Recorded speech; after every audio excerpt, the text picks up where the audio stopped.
So I taught there for 20 years. And then I thought, well, I was 55 at the time. And I thought, they were constantly talking about closing the program because of low enrollment, the odd year, or this or that or the other thing. And so I thought, well, if they're going to close that program, I should start a business now rather than wait until I'm 65. So I started out just as a strictly garden service kind of company. And it was just me. I don't have any employees, and kind of ended up weaving away from things like just weeding, and evolved more into, I kind of specialize in pruning now. So I do a lot of pruning. My hands-on work in the garden is pruning. I prune fruit trees, I prune conifers, sort of specialty kind of bonsai looking conifers.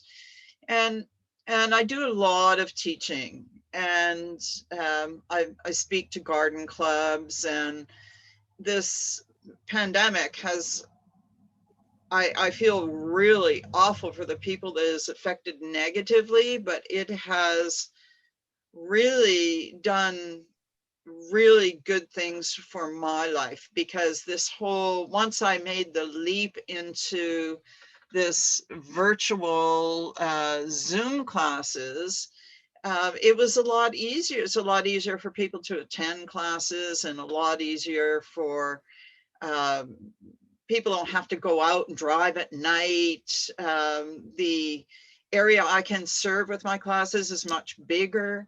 So so I'm teaching the class right now through Transition Nanaimo, and there's even people from the US on it. So it's really been really interesting. It was a bit of a learning curve for me, and I'm still learning, but it's been really kind of exciting. And so I've been really busy this last little while putting together new classes that people are requesting. And so I do a lot of sitting behind the computer too, doing PowerPoints and that. So we're so glad that you've taken the time to be with us. So you're a real veteran teacher. You have a wide range of experience. I've heard you speak at the Quadra Island Garden Club, and we're going to have you come to the Cortez Island Garden Club, and then we got hit in a big way with COVID, and everything shifted. So I'm so grateful to have you with us today, Connie. Thank you for joining us. Again, you're here with me. I'm Lucretia Schanfarber on Quadra Island, and with Connie Kuramoto, a consummate gardening teacher, teaches about all kinds of gardening, really focused on pruning right now. Connie's with us today to talk about growing herbs. Connie and I are going to gab about growing herbs, all kinds of herbs, all kinds of ways to use herbs, what soil works best for what kind of herb. And Connie even has her special cannabis cookies recipe to share with us today. She told me she sleeps like a 10-year-old girl, not like a baby, at least not like the way her baby slept. So I said, well, I'm looking forward to that recipe and to hear all about what you had to say about herbs. Please excuse my poor connection. I'm coming at you from Quadra Island, the north end of Quadra Island, and our ExploreNet internet connection is not ideal, but Connie is our co-host. And if my internet goes down, Connie, you're the woman, you take over. I'll keep going. You just have to tell me when, somebody will just have to tell me when to stop. Okay. I think people will just sort of drop off and fade away, and you'll be left on your own. Oh, there's nobody left. Oh. Right, I guess it's over. I have a penchant for talking too much. Okay. All my teachers in school always said, talks too much in class. Well, guess what? Now that's what I do. Well, I talk in class. Gabbing About Gardening is all about talking about gardening. And just a reminder to everybody, if you have a question, pop it in the chat box. If you just have a burning desire to unmute and ask Connie a question, just put in the chat box that you want to talk. Just say, write the word talk, and then we'll make a space for you. Once again, I'm Lou. This is Gabbing About Gardening. Today we're gabbing about herbs. We're up to 83 gardening souls so far, Connie. So a beautiful turnout on a beautiful day. Thank you for coming in out of your gardens to gather with these other gardeners all together to encourage and uplift each other.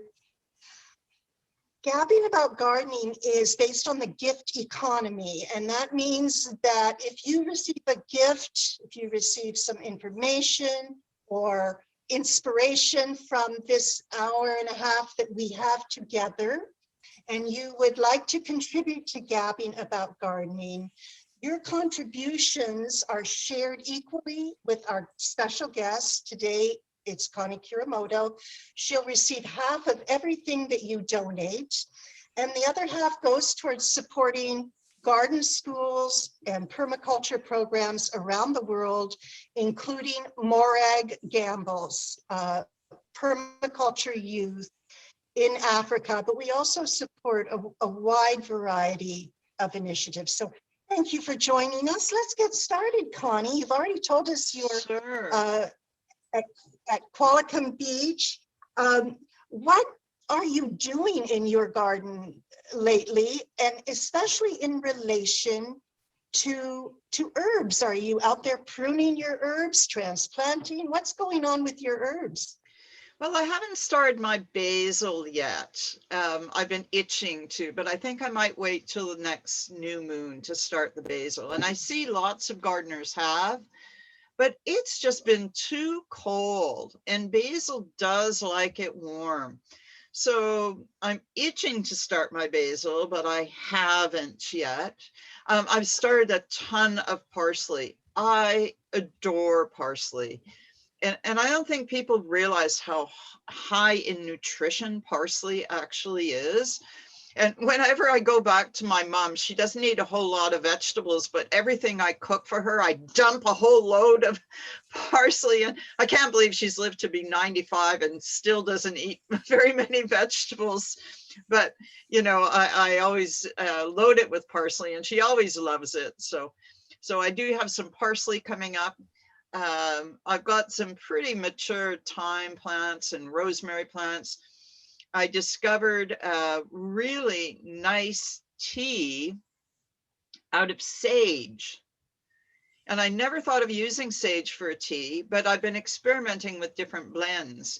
And when I tried sage by itself, it was very astringent and I didn't like it, but I had so much of it, I had harvested so much of it, that I just thought, well, because I've got a couple of really mature bushes, I thought, well, I've got to find something that blends well with it so that I can drink this, because I kind of like it, but it's a bit astringent for me. And so the other thing that I had a lot of is dried apples. And so I blended sage, like dried sage, with dried apples, and it makes it about 1 part to 1 part, and it makes the most delightful tea. It's actually quite lovely. So, you know, I've been experimenting with the herbs that I gathered last year that I still have an abundance of, and that was one of my really great finds. Aside from that, you know, it's still a little cool. Yep. I just think that's such a brilliant idea. I never thought of doing that. I also make sage tea. It's very therapeutic tasting, but dried apples are just the perfect way to go on that. Yeah. And you said it's about a half and half? Yeah, about half and half. Yeah.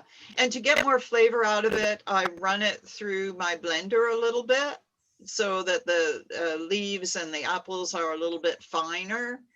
And then, more flavor seems to be released from it that way. But it just gives it that little hint of sweetness. And I've been thinking about doing blends for kids because, fruit juices are really too sweet. But if it was with a dried apple and just had that hint of sweetness, it might be just right, for kids' taste, that have, at least there'll be a little bit of sweetness. And I often do stuff like that with my water. I'll put herbs just in the water to flavor it. So just to give it a little more interesting kind of kick, right? I drink a lot of water, and so I get tired of, just drinking plain water and tea that you have to actually make. So it's way easier to just shove a few herbs into a water bottle and then fill it full of water, and then it just nicely flavors it. And mint is really good for that. That's another thing I've been And so doing in you're my garden, saying is I've been not digging even, up mint. What's that? Sorry. sorry, we'll get back to the digging up mint because that's where Yeah. I'm at right now. But earlier, a few moments ago, you talked about using parsley, almost like a green vegetable, because your mom isn't necessarily a big veggie eater. And I'm finding that too, like with my grandchildren, sometimes if I just add a ton of parsley to the pasta, it almost turns it green, but they love it. Yeah. With a little Parmigiana and some garlic. So are herbs really more concentrated sources of phytonutrients and antioxidants, even more so than like a leafy green? They seem to be. I mean, the stronger the flavor of anything, the more nutrition it's going to have, really, because it's those essential oils that are the antioxidants. So, yeah, that's exactly what I did with my mom's spaghetti sauce too. It was almost green, and it was delicious, and she loved it. And I make pesto out of more than basil as well. So I'll do pesto out of carrot tops.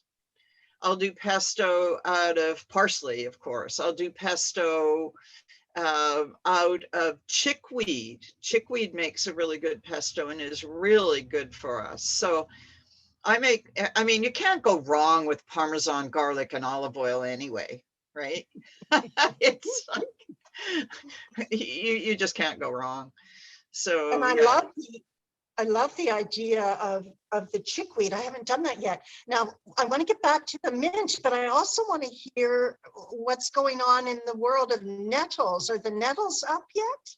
They are in my part of the world, yeah. And I've harvested nettles twice now. I have a couple of spots, and they are a wonderful food too. I eat greens every morning for breakfast. So I have eggs and I have greens, and probably half, 3/4 of my plate are greens. And you eat nettles by steaming them.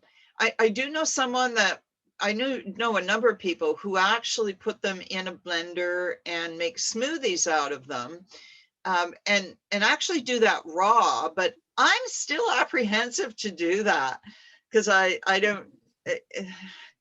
I mean, there are people that I trust and everything, but something about eating raw nettles frightens me off a little bit because they do sting. And I really don't want that sting in my mouth. So I steam them pretty thoroughly before I eat them. And I just have them steamed. The other way that is amazing is in spanakopita. And nobody argues with nettles in spanakopita. Everybody just, in spinach pie, they just love them. You can make nettle pesto, um, but again, because it's raw, I'm apprehensive to do it. So I haven't tried it. The one thing I do know is that if you're picking nettles and you get stung by the nettle, that if you can find any broadleaf weed and crunch it up in your fingers and then use the juice on the sting, it takes care of it. Plantain Oh, is the really? very best, but any Wow, that's broadleaf great. So maybe dock and dandelion, any broadleaf wild plant that you have around you, you can use as an instant kind of salve or treatment. I did not know that, Connie. That's great to know. Yeah, when I used to take my kids nettle picking, they would invariably get stung. And I knew about plantain, but there was one place that I was harvesting. Not the extended. That didn't somebody have. needs to mute here. You've That just didn't joined have us. You need to plantain. mute. Why? Sorry, Connie. Because I find this one better. Reminding people to mute themselves. You know, it's easy Kill to it. forget. I'm going to kill it. Okay, I think I found you and you're muted now. Sorry about that. That's okay. Okay, Connie. Yes, I've had nettle Now, someone soup. asked you. Go ahead.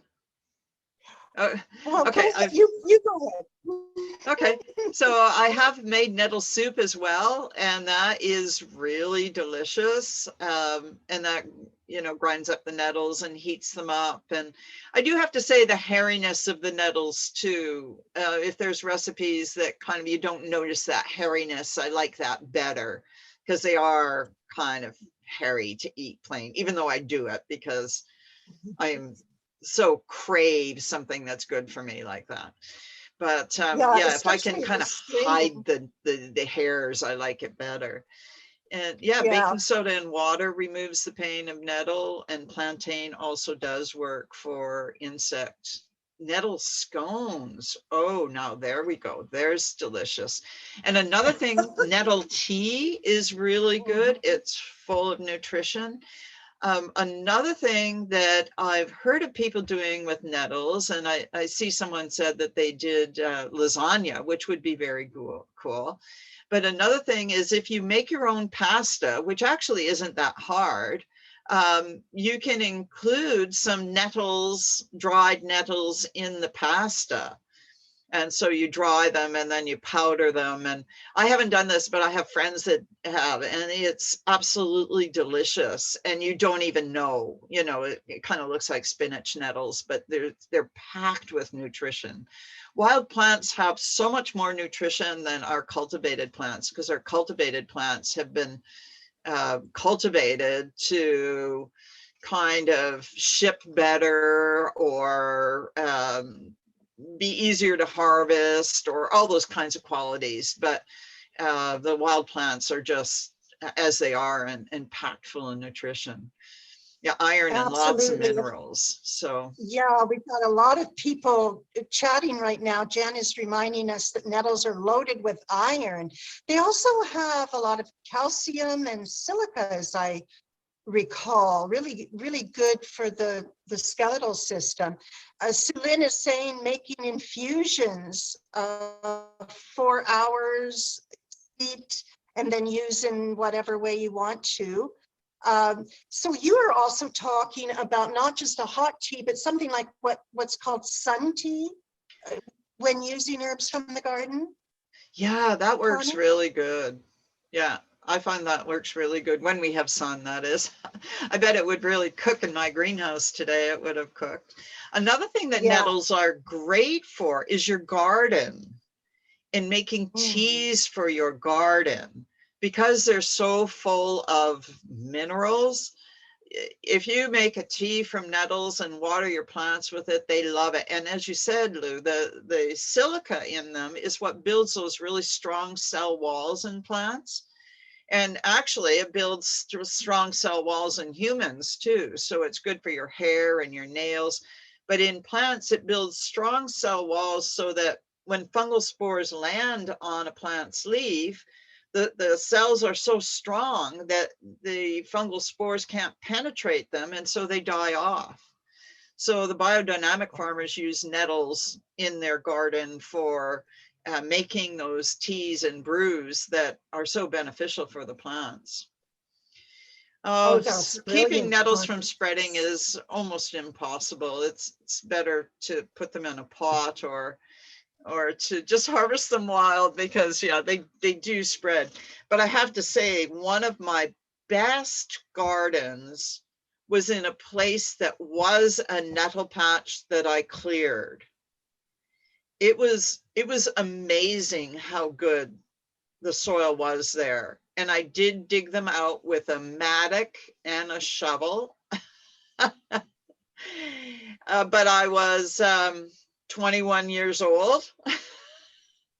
So yeah, it is really hard to contain them. In the garden, we just have a question, you know, coming back to parsley. I think we're all completely sold on nettles, and I'm delighted that you reminded me about the compost tea, or even just throwing nettle leaves into the compost right now. But Evelyn is asking a question, and I can really relate to this because Evelyn, it took me a long time to finally be able to grow parsley. She's just looking for your tips, Connie, on the best way to grow parsley. And up until about 2 years ago, I really struggled. And it seemed that for me, it was planting it with around a rock wall. They just seem to really like to have a super good drainage and a lot of rocks. So that's worked for me. But what are your parsley growing tips, Connie? Well, one of the things that I realized with a lot of plants actually is that they actually like to be sown in the fall or while it's still cold. So not everything maybe, but parsley definitely falls under that category. And how I kind of figure that out is when I let my parsley go to seed, and it seeded itself, those are the plants that actually did the best. They came up the earliest, they did the best. And so now I have a couple of varieties of parsley that I kind of just keep letting them self-seed in my garden. I did start some more seeds because I sort of part of my garden footprint is kind of changing, and there was one area that was parsley that's not parsley anymore. And so I planted some more. I planted some more curly parsley. I've got some Italian parsley that's going to be going to seed soon, but I planted some of the curly parsley, and it came up even though it was really cold in my unheated greenhouse. It came up in February. And so I think some seeds, I know that, you know, if you study plant propagation, which I had to do in school and I taught it for a year, and difficult to germinate seeds often benefit from sort of a cold stratification alternating with a warm temperature. So cold, then warm, cold, then warm. And that's exactly the kind of thing you get in an unheated greenhouse, you know, or cold frame. And if you plant early enough, is during the day it's warm and at night it's cold. So it mimics kind of mountain conditions kind of thing. So yeah, so that I found, you know, a few things with the little tiny seeds like celery and parsley that are a little bit more tricky to germinate. I found that is the secret to germinating them, is planting them early and having that fluctuation of temperatures. So good. Really good. Cilantro and parsley, although they're the same general family, so they're all Apiaceae or Umbellifera. I think they changed Umbellacea to Apiaceae, reflecting the fact that they really attract bees, so Apiaceae. And they also attract any of these plants from this family. They also attract beneficial insects to your garden if you let them go to flower. So think anything that the flower looks like parsley flower or dill or even cilantro. There's sort of a umbel of little tiny flowers all over the place. And those and so I guess I guess this is why we're being taught more and more to incorporate herbs into the garden. It used to be you had your vegetable garden, your flower garden, your herb garden. But now, as we learn so much about beneficial insects and also how to control the insects that we don't want, people are integrating herbs much more into the garden. And what you're telling us now about attracting beneficials, that makes absolute sense. So say yarrow in with squash, maybe something like that. Anything that is prone to aphids will benefit by having one of those umbel shaped, like dill, parsley, flowers, yarrow, anything like that, because there are at least 2 tiny wasps that feed on those high nectar plants in one stage of their life, and then feed on aphids in another stage of their life. So as larvae, they feed on aphids like crazy. And as adults, they want to reproduce. And I'm sure some of us remember how energy consumptive finding a mate was. Like, that was really energy consumptive when we were teens. And it's the same for insects, right? They are burning all this energy flying around looking for a mate. And so they need that high nectar stuff from the flowers.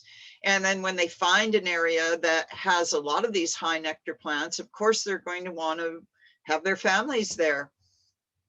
So then they lay their eggs around and they hatch into larvae, and then the larva will eat lots of aphids for you. That's what we want. Finding a mate remains high energy effort into our 60s. Well, maybe we need more nectar. No, I'm not in the finding the mate zone, but I definitely I'm into beneficials. So just two questions, Connie. Just clarify what an umbel is, what the shape of the umbel is, and examples of a few of what those plants are, and also tell us what your favorite pollinator attracting herb flower plants are. Oh, this is always hard with the favorite thing. I love them all so much. But an umbel-shaped flower is kind of like, think of an upside down umbrella as far as the ribs of the flower go. And then the top of the flower is a cluster of hundreds of little tiny flowers. And so the example that most people know really well is dill. Dill is a classic umbel-shaped flower. And the other one, parsley, forms that shape of flower as well.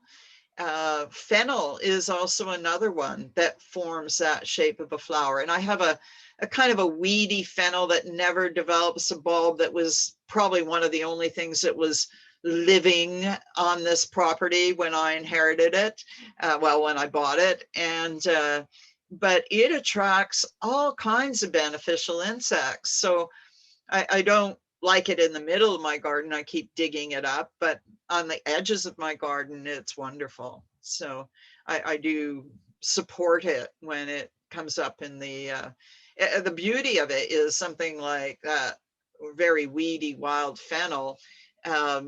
It will grow where nothing else will grow. So it's wonderful for those areas of your garden that you never water, that you don't intend to improve, that is just really sandy soil. So yeah, a lot of herbs will actually grow with very little nutrition and very little water. So there are some exceptions, but things like the rosemary and thyme and all of those sort of semi-woody Mediterranean herbs, they really are so easy. I've planted them in some of my worst soil and they just keep living and thriving. And because they're native to that kind of rocky scree. And Yeah. and that's what you said even about the parsley is, you know, it's kind of, if you sort of trace back where it's native to, quite often you'll find a lot of these herbs are native to mountainous areas. And so they like that kind of rocky kind of soil. So they would like rock dust is a great amendment for them.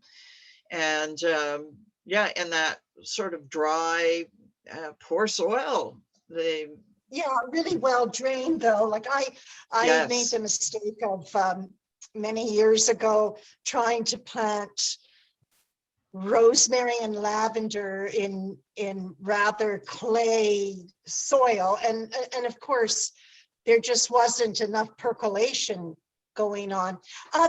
Just quickly, Connie, Jan is asking about a butterfly that needs nettle. Do you remember what kind of butterfly that is? She's not Oh, remembering. I can't remember which butterfly it is, Well, but I know that there are a number of butterflies that do like really? nettle.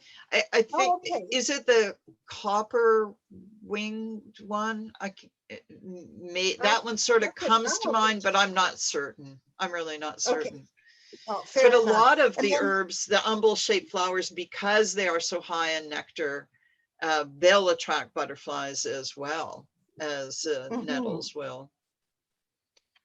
Question from Lynn about rooting rosemary. It sounds like she might want to take a cutting and get another rosemary plant going. And then you also have a PowerPoint for us, don't you, Yeah, I Connie? do, and it's Yeah, not very okay. long, but Yeah, yeah, I'll answer the question on rosemary, and then I can share my perfect. screen with my PowerPoint, and I talk about what herbs like shade, which is important for a lot of us too, because we love our trees here, but sometimes it compromises some of our growing area. So there are herbs that you can grow in shade, and so we will talk about shade herbs and sun herbs and then some medicinals. But with rosemary, it actually is better because it's an evergreen, and it has the needles all year round. It is actually better to propagate it by somewhat hardwood cuttings. So if you take the cuttings, you can try them this time of the year, but don't wait too long. Once they sort of start coming out of dormancy, they'll be actually harder to root. Hardwood cuttings are very slow cuttings, but it seems like with any of the conifers, that's the best way to root them. So you'd want to take them just as probably in the end of October, beginning of November, ideally. Again, this time of year, you might get away with it. And what you want to do is what a lot of people make a mistake is they take too big of a cutting. You're better off to take a very small cutting, because the bigger the cutting, the more moisture it'll lose. And so you don't want it, you want to keep the humidity high without a lot of fancy equipment. And so I do use rooting powders especially with things like rosemary that do get woody. And so you can try soaking them in some willow water that you just make by grinding up some willow and adding some water. You can try that, but I do find that for the woody stuff that the rooting powder is really valuable. So I would get the strongest rooting powder that you can. And then one thing that I found really successful is using bottom heat. Is just, you can't compare your success with cuttings using bottom heat and not. So by using bottom heat, you really can speed your cuttings along. Saying that, one of the ways that I have provided my cuttings with bottom heat is in the fall, I've built a really big active compost pile and then laid cardboard on top of it and just use the heat from the compost pile. Like I built my compost out of pallets, and then I've almost filled it and got it really steaming hot, laid some cardboard on top of it, and then put my flats of hardwood cuttings on top of that, and then put a glass window on top of that to keep the rain off and to keep some of the heat in. And the whole idea with hardwood cuttings is you want to keep the soil warmer than the air. So if you have a cold frame or an unheated greenhouse, that's perfect to root cuttings like rosemary, where you have bottom heat, some kind of bottom heat, whether you plug in a mat or those commercial mats or commercial coil, but have it in an unheated space. And that's the kind of the way I've had most success rooting either thyme or rosemary or any of those more, or lavender, any of those more woody kind of shrubs. Well, thank you. I think a lot of us really appreciate those ideas. Thanks for that question, Lynn, about rooting. So Lynn is just sharing that nettles really activate the soil. And like you said, Connie, a biodynamic preparation. Jan or Jan is asking what kind of soil you are dealing with, wanting to know if there's a way to amend soil so the nettles would get more of what they need for spreading. I've had difficulty, actually I've never been successful transplanting nettles from the wild into what I hope will become my nettle bed. Do you have any tips on that one, Connie? They really like moist soil. They like moist soil and really loamy soil. They really like forest soil. That kind of soil that's built up from years of leaves falling on it. Some of the nicest nettle patches I've seen have been at the edge of salmonberry patches, the edge of blackberry patches, the edge of ditches, places where there's a lot of hardwood trees. So I think that they need, kind of that leaf moldy kind of soil. I have sandy soil, and I tried transplanting some nettles here too. But after I discovered a couple of good patches, I've decided I'm just going to go get them from those patches. I panicked at one point because they built a park where my nettle patch was, and they loaded up all this gravel on top of my nettle patch. But I went there this year and the nettles came through. So I was really excited that I didn't have to find a new nettle patch. So once you get them established, they're really hard to get rid of, but sometimes getting them established is hard because they do like that moist, woodsy kind of soil. And my sandy soil, they just gave up the ghost pretty quick. Well, I'm glad that they came back. I mean, gardeners rejoice over things like that. Lynn is clarifying for us that the butterfly on nettles is the red admiral. Thank you for looking that up for us, Lynn. Thank you so much. It's good to know. And so, Jan said something about lonely soil. I meant loamy with an M. So lonely. Sorry about that. Lonely soil. I know my soil was lonely before I moved into this place, I'll tell you. That's right. If the nettles came, so it wouldn't be so lonely anymore. Yeah, that's right. Okay. Yeah. So Connie, why don't we jump into your PowerPoint and then we'll get back to more questions. Okay. And, I know you have some great recipes for us, and we also have a question about sage. We'll get back to these questions in a minute. Whoop.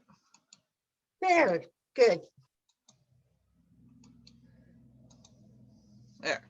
So these are some of my favorites. It's always so hard. I used to go to the Seattle Garden Show all the time, and there was Cisco Morris was the head gardener in Seattle, and he'd get up there and he'd give a talk and he'd say, and this is my favorite plant. And then he'd show another slide and he'd say, and this is my favorite plant. And people were starting to get annoyed with him, but I kind of went, yeah, I get it. Yeah, they're all my favorites. So this is just a brief selection of what I really like.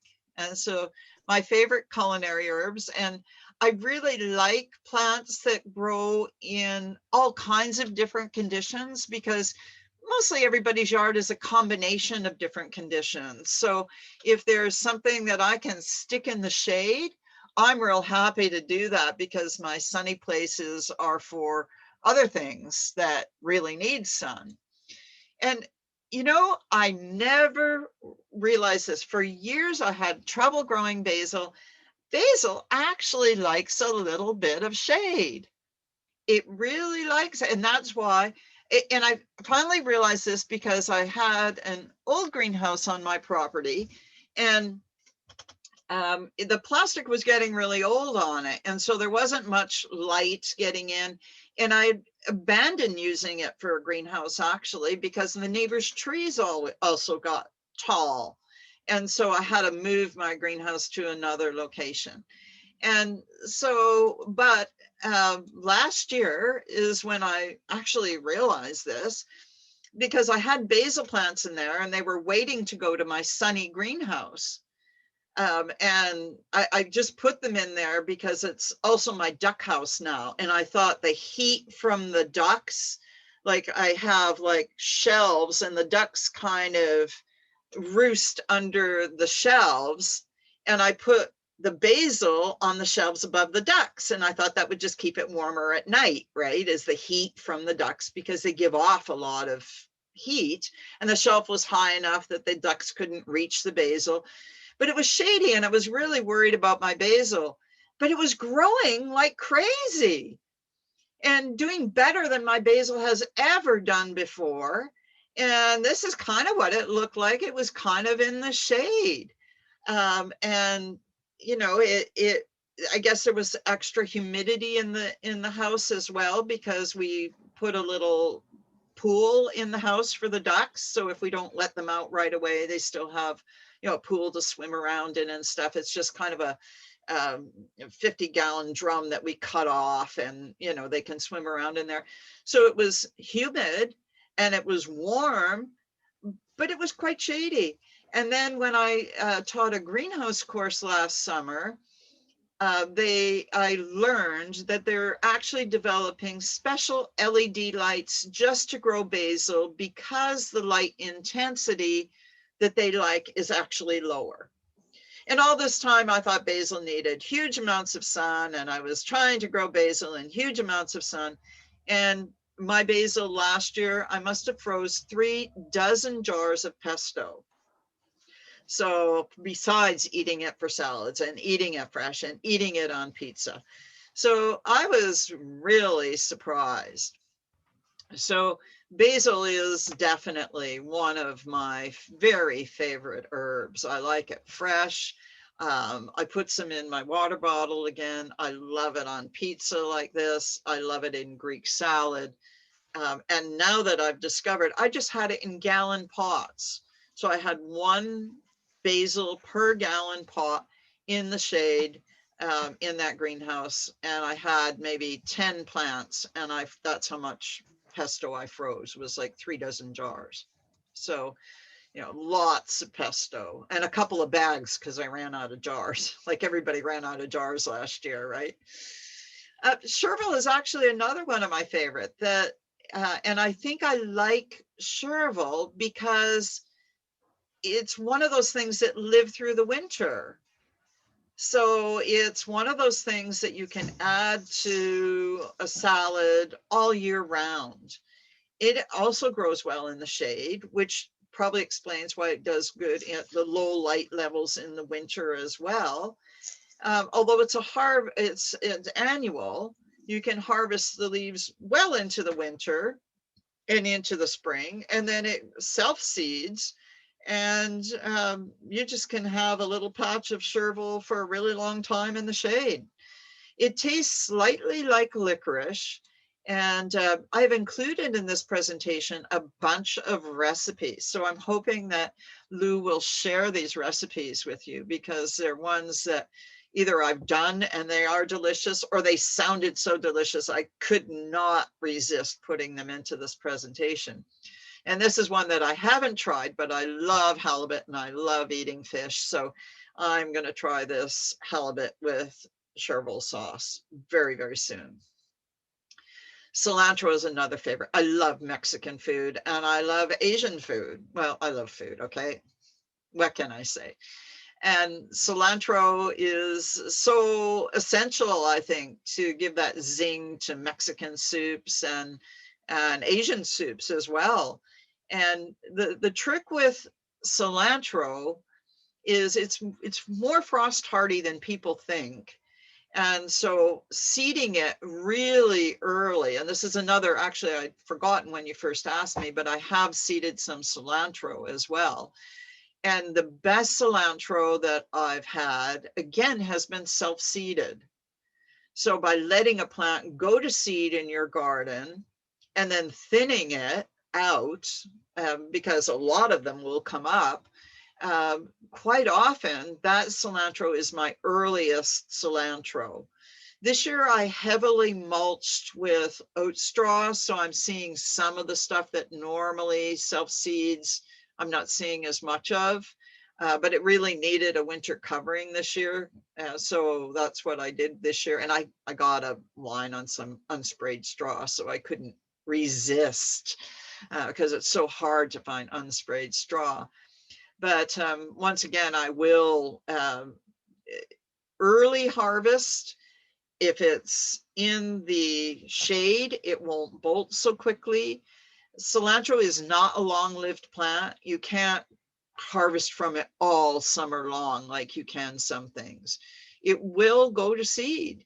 And so the trick to cilantro is seeding it really early, seeding it really late, and seeding it, just keep seeding it every couple of weeks and keeping it in the shade rather than in the sun.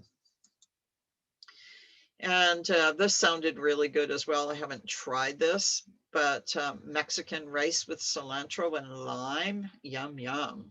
And now it sounds more and more like we can grow limes. I would love to have a lime tree. That's my next purchase. But if you sow a large crop of cilantro in September, it stands quite a bit of frost. And especially if you have a cold frame or something, you can be eating cilantro pretty well all winter long, because it will not go to seed as quickly as the days are getting shorter as it does when the days are getting longer. So seeding cilantro in September or even late August in the shade someplace is a great way to ensure you have lots of cilantro. Of course, chives are wonderful. I love chives. On the left is regular chives, on the right is garlic chives, and they will do fine in the shade, so don't waste your sun on them. And the secret to chives is just dividing the clumps regularly. And just keep cutting them, just keep dividing them. They're winter tolerant. They do tend to die back in a really cold winter, but you can harvest them most of the year. And this also sounded wonderful. And again, I haven't tried this, but it's on my list. Part of the reason I love preparing for these classes is I find out all this cool information that I didn't know before, and find all these good recipes that I'm dying to try. And I just got a wok again this year. I had one for years, and then it sort of gotten, I don't know, lost over the years of me moving, or I gave it away to somebody in need or something. But I just got another one, so I'm into the wok things again. And this is a spiced tofu stir fry with garlic chives. So this also looks lovely. I really like dill too. I like dill on cabbage. I like dill on potatoes. I like dill in potato salad. I like dill on fish. I've made gravlax with just raw salmon and salt and dill. I like dill on fish. I like dill pickles. I love dill. And I love dill in salads even. And I think we're behind a little bit in the chat, but we can catch up in a bit. Dill, you can start from seed in April. I actually started some, again, in my unheated greenhouse. I started some just to test the seed. I started some a couple of weeks ago, and it's up and growing. So it's another one that germinates with, you know, very little heat, it seems. It's another one that will self-seed if you let it, and it will just keep coming back.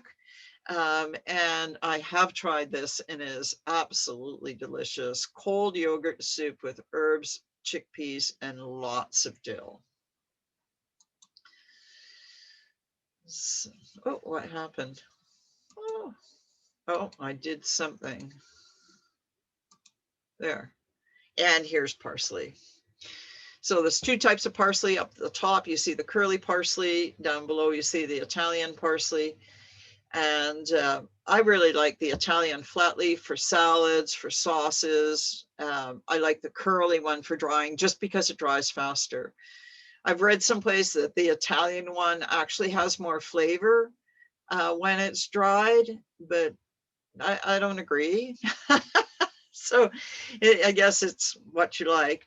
Both of them can be good for pesto. And it does start slow from seed, but it generally will overwinter, which means you have that hit of nutrition and that hit of flavor all year round. And I love this recipe. This is parsley chimichurri, and there's lots of different recipes for this, but the basis are parsley, oregano, garlic, olive oil, vinegar, and chili peppers. How delicious is that? It's good with fish. It's good with chicken. Nando's built a whole business around chimichurri. And so it is a delicious condiment. Bay is another one that I like. And I think I like this one. And all these are good in shade, which is amazing. I like bay for a number of reasons. For one, if you're cooking shellfish or cooking any kind of fish, or when I do a lot of canning of tuna, and if you put bay into the water of your canner, what it does is it keeps your whole house, or the water when you're boiling clams or crabs or whatever, it keeps your whole house from smelling like fish.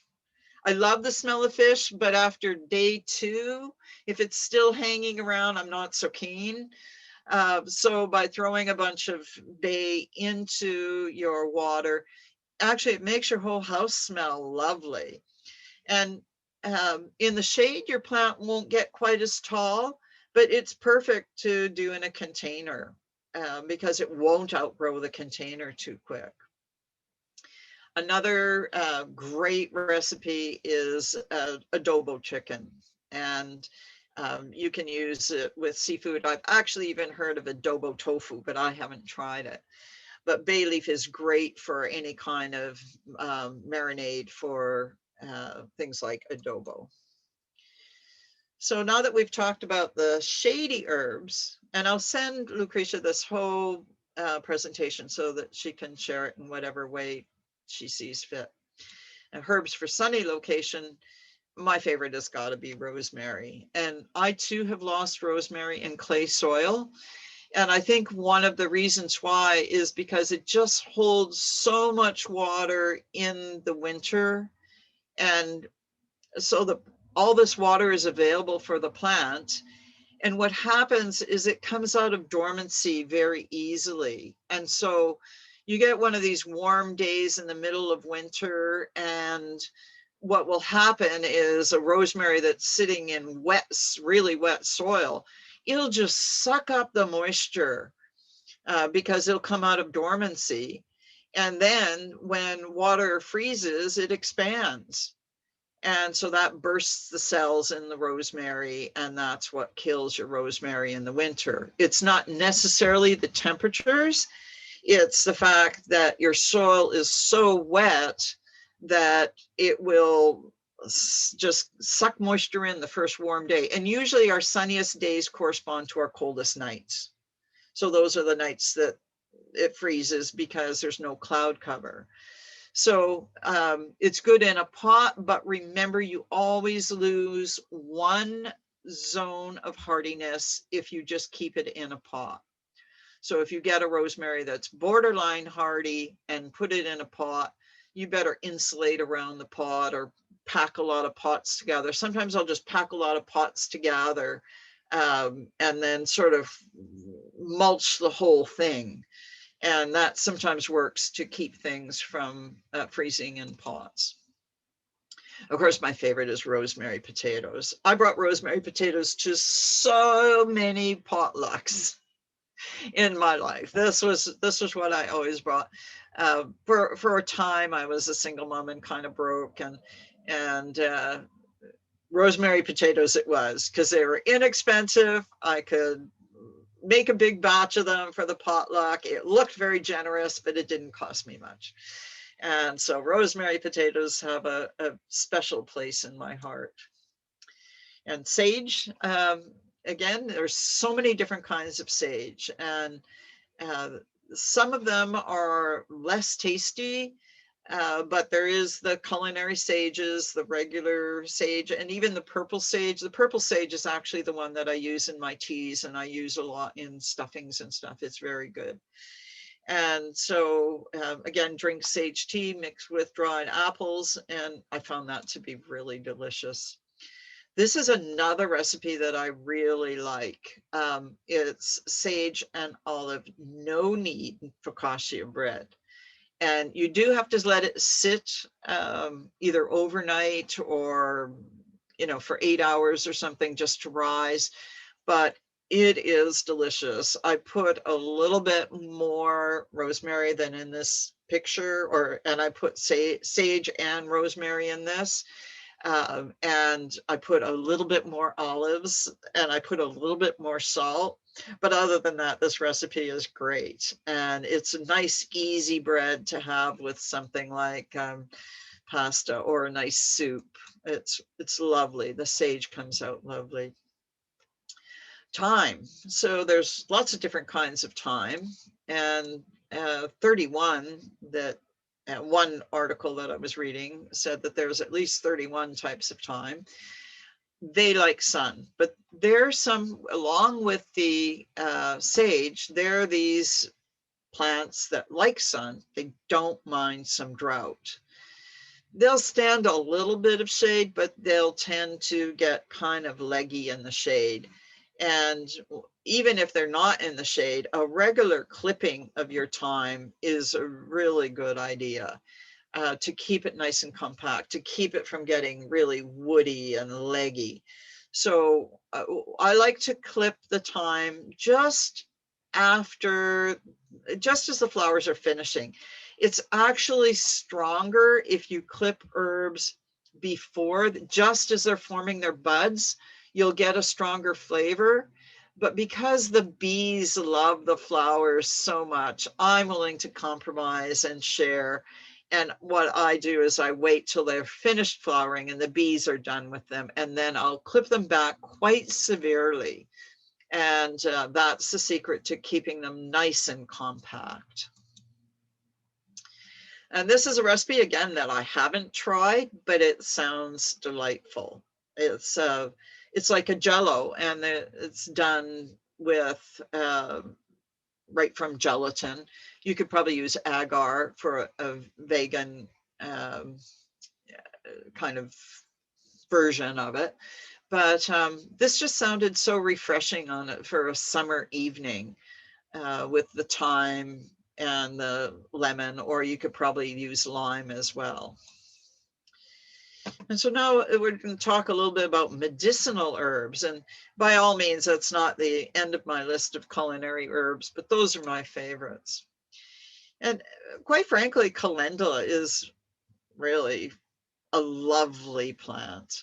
And I love it because it's so beautiful and it's so hardy and it's so useful for skin irritations, for soothing. It's a soothing herb. And you do need to, especially if you're on medications, you do need to check with, doctors or a naturopath if your herbs are if you're consuming a lot of herbs, if, they're going to interact with your medications, or, if you have certain conditions. So it's always good to check if you're using a lot of herbs. But, if you're using herbs externally, it's a lot more forgiving. And so calendula is one. Gathering the petals of this is such a lovely occupation, and it's useful for so many things. Even gathering it will soothe your skin. It's great for your first aid kit. So great for cuts, scrapes, bug bites, soothe the sunburn. Just make a tea, even a sun tea from it, and have it handy in the summer to soothe the sunburn. It actually works as a rinse for pink eye. And there's actually some real scientific research done on this. This is, although I believe fully in anecdotal evidence that's been gathered over generation after generation.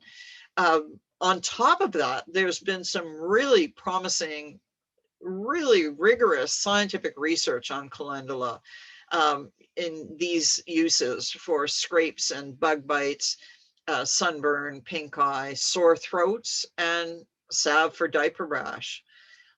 So that's a really cool plant.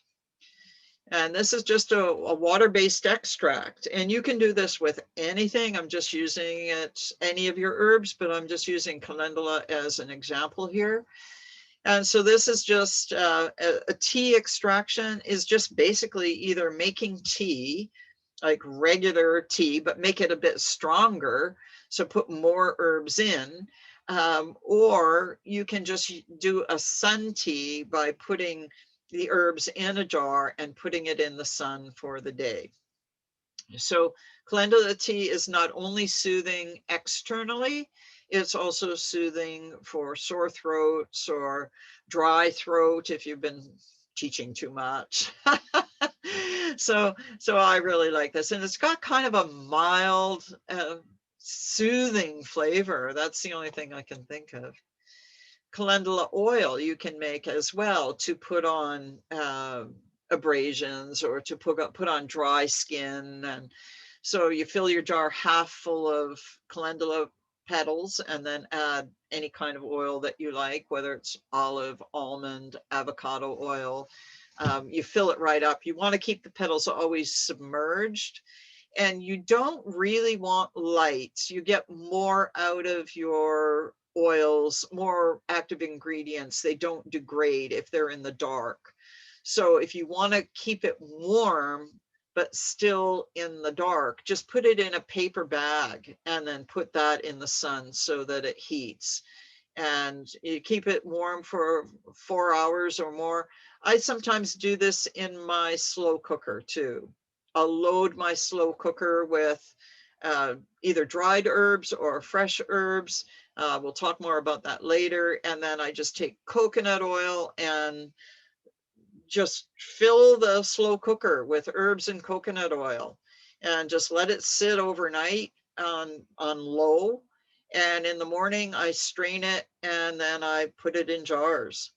So, and the coconut oil does go solid for most of the year here. We don't live in the tropics. So most of the year, I always know that summer has really arrived when the coconut oil goes liquid. Until then, I don't consider it summer. So this is a really handy thing to spread on any kind of skin irritation. Cuts, scrapes, burns, sunburns, bug bites, diaper rash. Also, you can take this oil and then make salves with it by combining it with beeswax. And there's all kinds of recipes for that on the internet. But if your skin is chapped or dry, another thing you can use this oil for is a salad dressing. It has a lovely flavor, kind of, again, soothing, kind of like saffron in a way.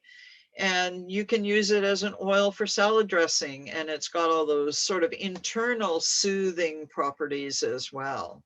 You can use it as a massage oil, especially if you have dry skin. And then again, you can make other products from it, like body butter or lip balms or salves, by adding other things. Chamomile is another herb that I really like. I don't like the flavor of chamomile myself, but I like what it does. So I blend it with other things, and that's where my mint comes in that I'm tearing out of my garden. I don't tear all of it out, but every year I have to tear some of it out. I do let it coexist because mint actually keeps your cabbage worms off of your broccoli and cabbage and Brussels sprouts and kale. So I do tolerate it, and then every year I just pull up a bunch of it. But the chamomile I mix with mint, but it's really good for mitigating stress, promoting good sleep. I have other herbs in my toolkit for promoting even better sleep, but chamomile is definitely one of them. So something that I learned about chamomile is just fairly recently is it's also an anti-inflammatory, which I mean, they're finding that inflammation is the root of so many different diseases now, that by calming the inflammation in your body, you can hold off with things like arthritis, and maybe it won't get rid of it, but you can sometimes keep things at bay if you can keep your inflammation down. And so it is, they've actually tested chamomile tea in real serious scientific studies for pain relief from arthritis. And they found 10 out of 12 people really did find that chamomile helped them sleep because it alleviated a certain amount of pain. So really good thing. Again, I personally don't like the taste of it. This is also one you have to be careful of, because if you have allergies or hay fevers, some people do react to chamomile negatively if they have allergies. So just be careful. But another thing that it's useful for, reducing menstrual pain, leveling blood sugar, which I was really surprised. And this is in a medical journal. That it actually helps to level blood sugar. They're experimenting with it to prevent cancer, slowing or preventing osteoporosis. It's really high in calcium, which I really find interesting. And when my babies were little, they showed kind of an allergy to milk products, and so I was finding other ways to get calcium into them. And one of the naturopaths actually recommended chamomile tea, which had the benefit also of helping them to sleep. So, this is a very useful herb, and they're doing all kinds of studies on it for cold symptoms and skin conditions. So another really useful herb with a useful link there. And chickweed. Chickweed is a favorite because it's such a gift. It comes up in improved soils. There's a really good recipe that I didn't include in here, and I was going to, and then I gapped on it. But if you Google chickweed chickpea pate, it's like, it's almost like a hummus, but it has a lot of chickweed in it and some lemon in it, and it's absolutely delicious. So you can eat chickweed, you can eat it in salads, or you can grind it up for that chickweed chickpea pate. And it's great because it supports liver and kidney health. It has diuretic properties, so you don't need to, like my mom, 95, she takes her water pills. I'd like to just feed her chickweed instead, but this is what she does. So I'm wondering if this will help me in my future years avoid some of the problems that she experiences. It's also good in salve. So it's another soothing herb. It's good for skin issues, rashes, eczema, very dry skin. You can make just even a tea, or you can make an oil from it by soaking it just like the calendula petals. And so that is a really useful herb that just arrives in our garden without us having to plant it. The same with dandelions. Dandelions are great for liver and kidney health. And one naturopath that I frequent is a firm believer that if your liver is healthy, you'll be healthy.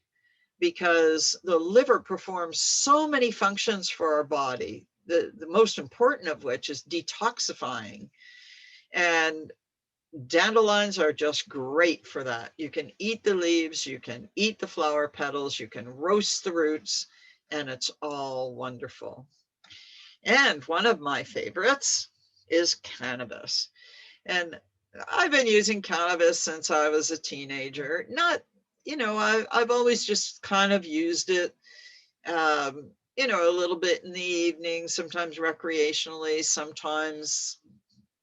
And as I get older, though, I'm discovering it's really good to get a good sleep.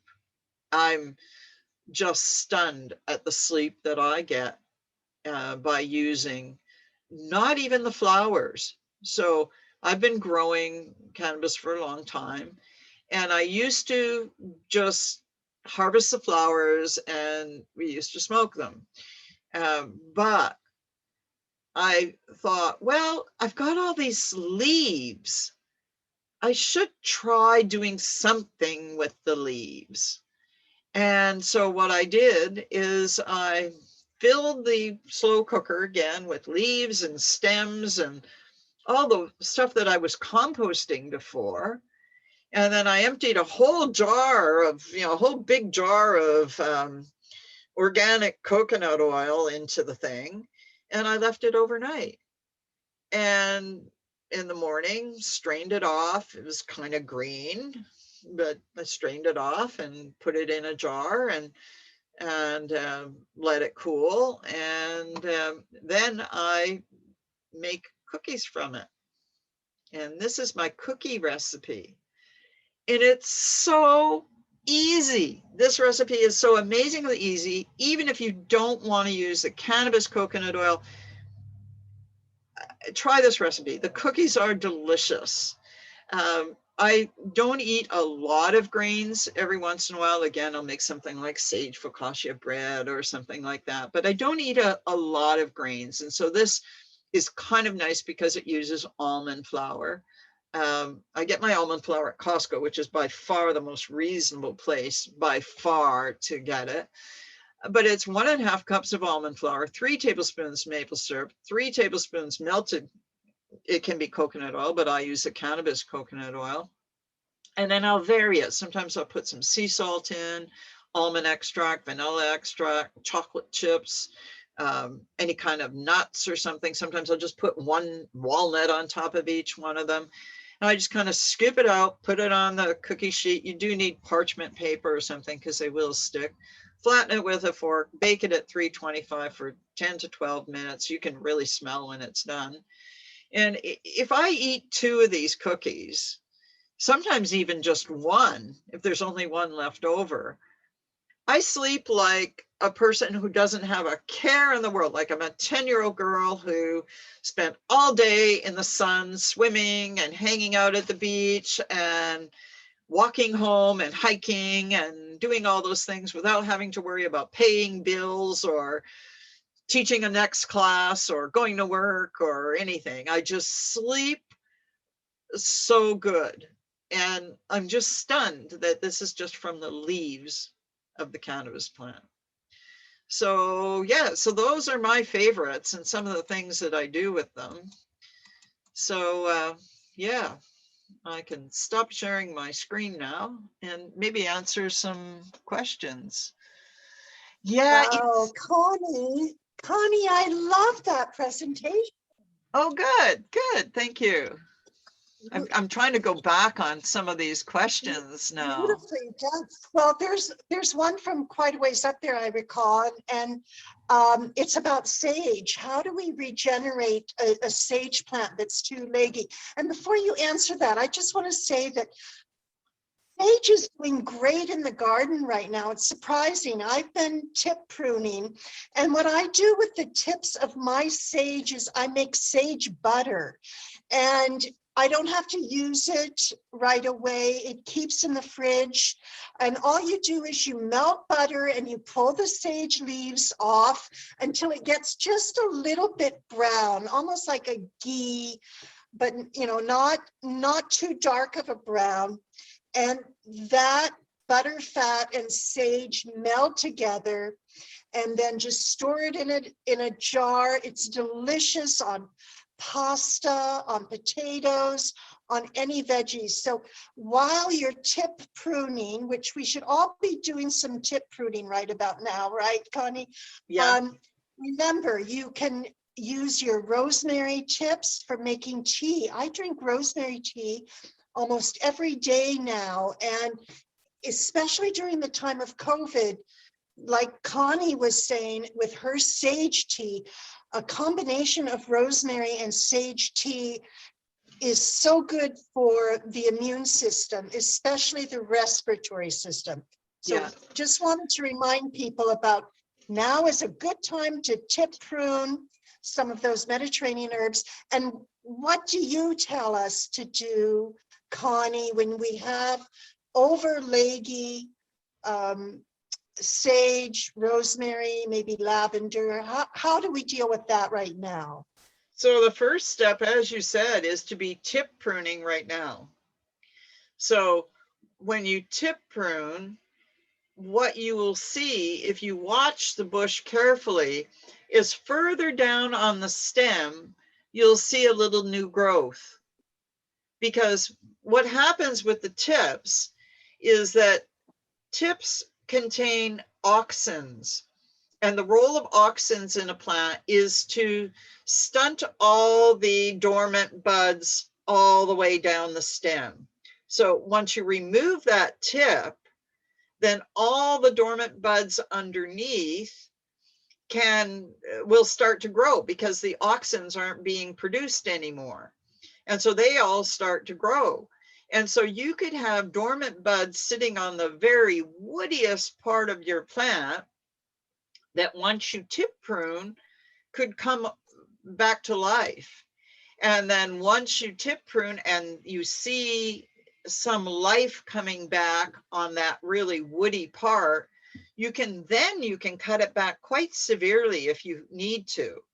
But I always wait until I see some new growth and then always cut, on the outside of that new growth, because sometimes if it's been too long since you've pruned it, not all the buds will come out of dormancy. So watch for one that comes out of dormancy, and then you can prune back to that bud. Okay. So that's what I do. Sometimes if they're really, really woody, if they've gone really beyond, it's really hard to get them back. If they've gone more than 3 years without any pruning at all, sometimes it's really difficult to rejuvenate them. But it's always worth a try, and you're never losing anything by starting from tip pruning and then seeing what happens. And you can use all of that pruning too, which is what I like. So Connie, a couple questions about getting cannabis seed. I don't even know what the legality is anymore. Somebody gave me seeds. I picked them up hitchhiking on Quadra Island. This is a Jack and the Beanstalk story. I kid you not. Michelle's laughing at me. But his name was, I think, Tall Paul or something. That's all I know him by. He's a safe, sweet character. And he said, "Hey, do you garden?" I said, "I love to garden." And he said, "Well, I got some seeds for you." And I didn't know what kind of seeds they were until we got to his place and he gave them to me and I recognized them, and I've been growing them ever since. And they're just phenomenal, and they make their own seeds. Connie, I don't even know how to sex a plant. All I do is I harvest whatever comes. I harvest the leaf, I harvest the bud, and now I harvest the seeds, and I've been using that same seed for 5 years.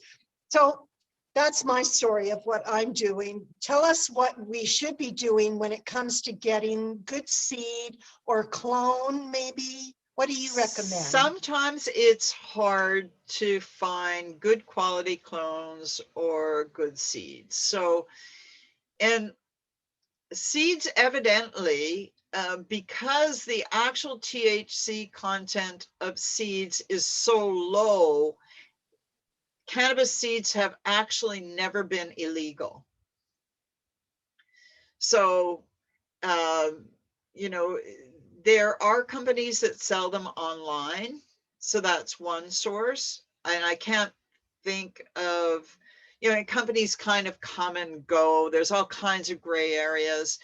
There is a place in Qualicum, though, that I have to tell you about, that it's a dispensary, a cannabis dispensary on the reserve on Fisheries Road in Qualicum Bay. So it's right around the corner from me, and it's on the Qualicum First Nations Reserve. And every spring they have hundreds of clones that they sell. And I did have to wash mine off because they had some spider mites on them, which cannabis is tend to, if you see any speckling on the leaves, just keep washing them off until the speckling isn't there anymore, just with plain water. Don't use soap because it can damage the cells of the plant, but just keep washing it off with water. And, but they have quite a few different clones.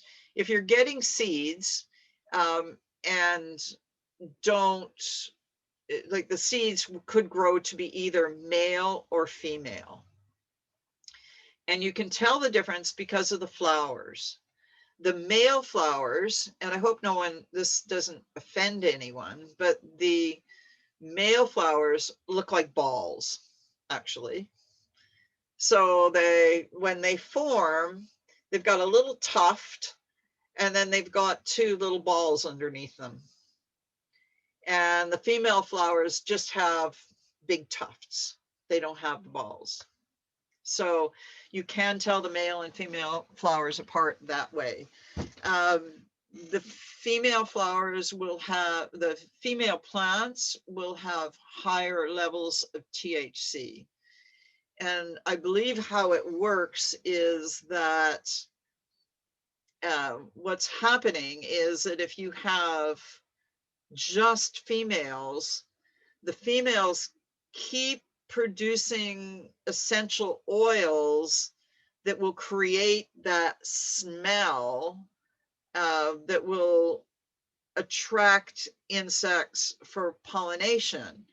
So if you don't have any male plants around and your plants don't get pollinated, then the female plants will just keep on trying to attract insects to pollinate them by increasing their essential oils and increasing the smell. So they get smellier and smellier and smellier if you don't have any males and you don't have any pollination, because they're just going crazy trying to reproduce. And so they produce more and more oil in hopes that they'll attract and be able to reproduce, because that's all a plant really wants to do is reproduce. And so by having males and females, the advantage is that you get seed. The disadvantage for someone who wants really strong cannabis is that you won't get as strong cannabis. Right. So well, I don't want strong cannabis, or I'll never get any gardening done. well, that's right, you know, and so, and I find as I get older, I'm not as interested in fact, strong cannabis kind of gives me a headache now, you know. Yeah, and I really so, like the mild stuff that I'm growing, but that was a great description.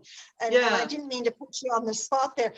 Susan was saying we could talk for a whole session just on this topic. And I'm sure if we could. There's enough interest, we might do that.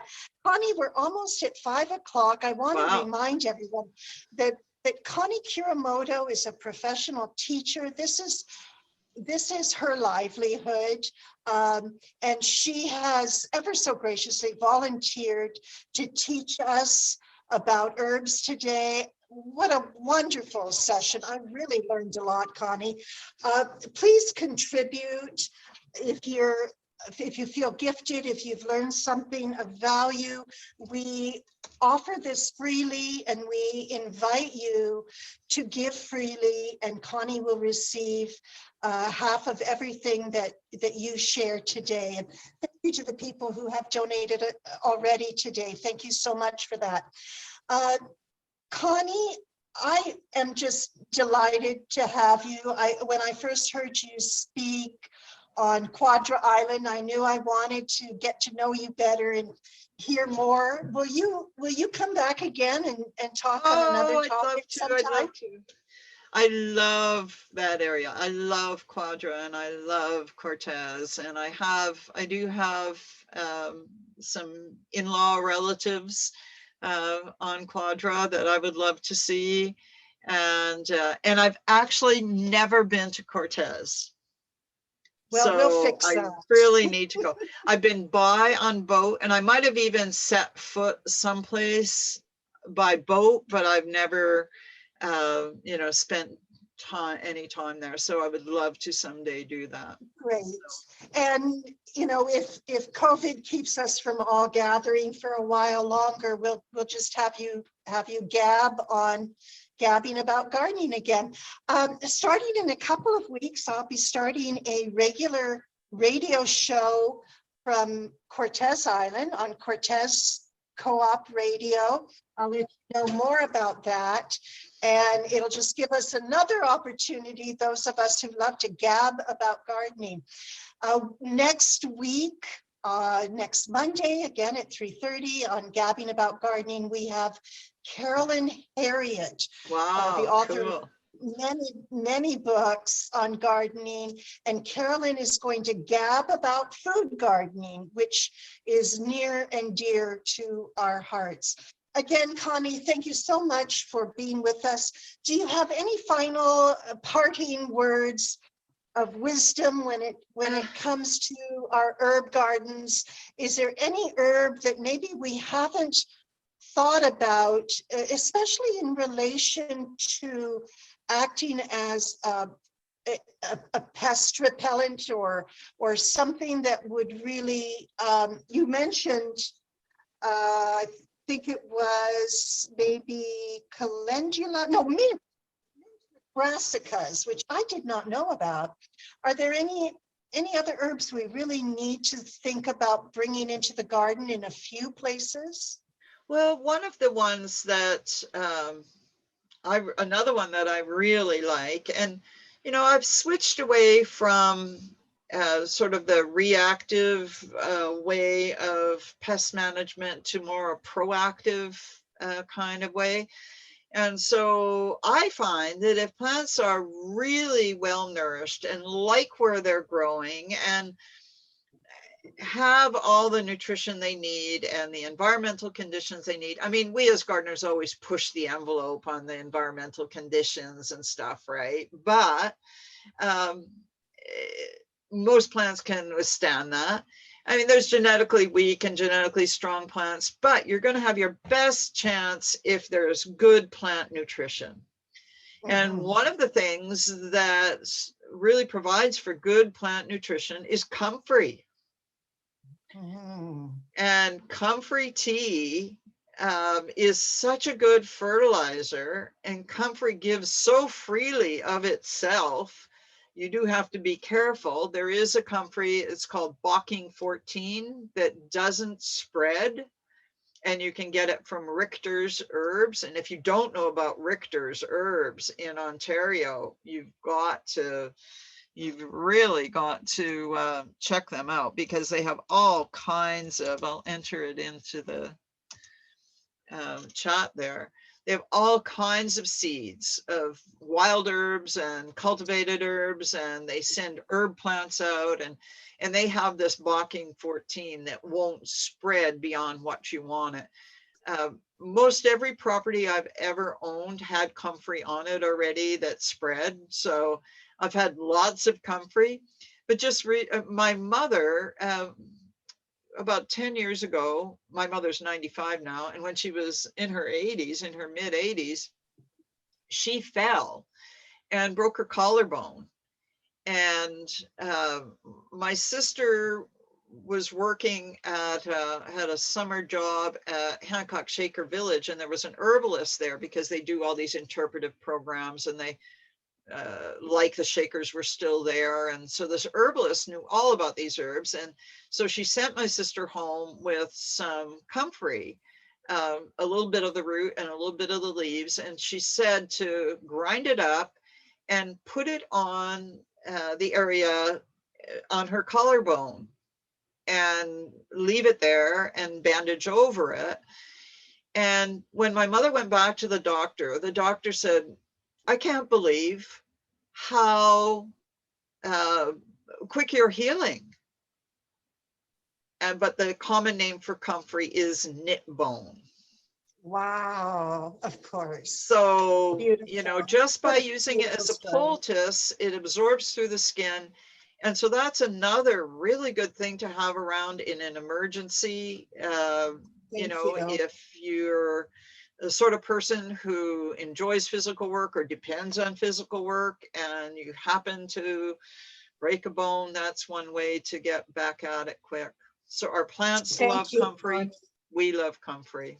God's pharmacy is the best. God's pharmacy is the best. I was just thinking, oh, that's the perfect bye-bye time. Thank you so much. So true, so inexpensive from Karen. Thank you for joining us, everyone. Great to see your faces. I just learned so much, Connie. I had such a good time. Thank you. Such a pleasure to see you again. Hank, Jan, Kathleen Waller, thank you all for joining us. It's such an honor to spend this time with you. We'll see you next week. Same time, same place on Gabbing About Gardening. Thank you again, Connie. Blessings. Thank you, everybody, and you're welcome.